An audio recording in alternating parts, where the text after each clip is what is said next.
Монгол Улсын шинжлэх ухааны академийн түүх археологийн хүрээлэнгээс 2013 оноос эхлэн Төв аймгийн Эрдэнэ сумын нутаг хан хинтийн нуруунд Хээдийн голын ихэн Сардаг ян уулын өвөрдөх хуучны нэгэн хотын туйрд малтлага судалгаа явуулжээ. Энэ туйр нь халах Монголын бурхны шашны тэргүүн өндөр гэгэн Жавзан дамбын байгуулсан Иребогижай гандан шадвлэн буюу номын их хүрээ юм. Өндөр гэгэн зан базар Далай ламын дэргэд суралцж 1654 дугаар онд Монгол нутагтаа бурхны шашныг цагалагшгүй ихээр бүтээхийн тулд номын их хүрээг 32 жилийн турш байгуулжээ. Сардгийн Хээд буюу номын их хүрээ нь 1686 дугаар онд бүрэн бүтээгдсэн байна.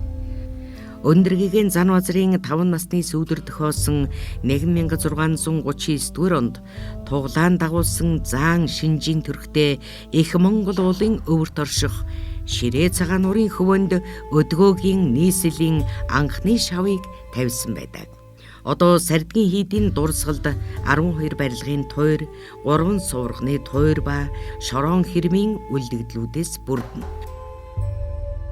Барилга нь 2 хэсгээс бүрдэх бөгөөд 2 тишээ шаталсан байдалтай ба 2 тал тус бүр 4 нийт 8 өрөөтэй барилгын баруун жигүүрийн хойд талын тасалгаанд малтлага хийгдсэн байна. Нэгдүгээр байгууламжийн хойд талд залгаа шахуу байрлах бөгөөд том жижиг нийлээд 4 өрөөтэй. Урд хэсэгтээ хашаа болон сууц агуулгын зориулалтай байж болох байгууламж байна. Тус байгууламжуудыг тусгайлан зассан довжоон дээр барьсан бөгөөд баруун талд зориуд зассан тэгш талбай байгаа нь гэр маягийн ямар нэгэн зөөврийн сууц барихад зориулагдсан бололтой. Цогчин дугна нь баруун хойд талд тусгайлан зассан чулуун тавцсан дээр байрлана. Хурлын танхим байж болох өрөөний 2 талд ижил хэмжээтэй 3 өрөөтэй байсан байна. Тус байгууламжийн тавцсан нь урд хэсэгтээ 10 гаруй метр өндөр бөгөөд хойд талдаа намхан байна. Тавцсан нь баруун болон баруун хойд хэсэгтээ нам бол зүүн урд зүүн талаараа өндөр байна. Хурлын танхимын хойд талд шүтээний танхим, баруун зүүн талдаа адил харьцаатай туслах том жижиг 2 өрөөтэй. Дугны гол орц нь урд талдаа сарвчтай бөгөөд 2 давхар хаалгаар тусгаарлсан цонхтой байжээ. Цогчин дугна нь 4-ийг харьцах 37 м, хоймрын шүтээний танхим нь 14-ийг харьцах 8 м-ийн хэмжээтэй. Дугны байгуулалт нь хот мандал хэлбэрийн төлөвлөлттэй бөгөөд 2 давхар дээвэртэй байжээ. Эхнийх нь улбар шаранхтэй бол түүний дээр жижиг хэмжээтэй алтаар шарж өнгөссөн ваараар хучсан гоёмсог дээвэртэй болох нь малтлага судалгааны явцад тогтоогдсон байна. Цогчин дугныг хүрээсэн хэрмэн хашаа нь 99-ийг харьцах 81 м-ийн хэмжээтэй урд болон баруун зүүн талдаа орцтой юм.